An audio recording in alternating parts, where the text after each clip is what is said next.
Department of Health nibutiyag nga ang pagsaka sa kaso sa HIV ni adtong Abril mihinay kung ikumpara sa pag-usbaw sa maong sakit sa buwan sa Pebrero ug Marso ning tuiga.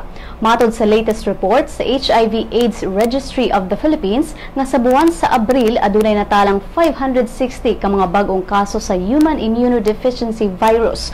Mas gamay kini kung ikumpara sa 667 ka mga kaso sa Marso ug sa 646 ka mga kaso sa Pebrero.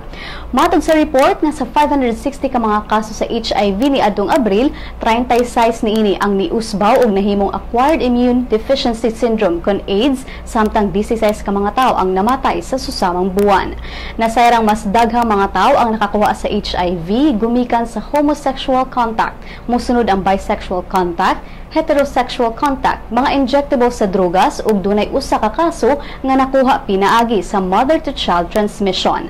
Dinhi sa nasod, ang National Capital Region mitala og mas daghang mga bag-ong kaso sa HIV, misunod ang Calabar Zone, dayon ang Central Luzon, Central Visayas ug kinagamyan ang natala sa Davao Region. Ang DOH aduna ning natalang 2,409 ka mga kaso sa HIV gikan Enero hangtod Abril ning tuiga. 164 niini ang niusbaw na sa AIDS ug 65 na ka mga tao ang namatay.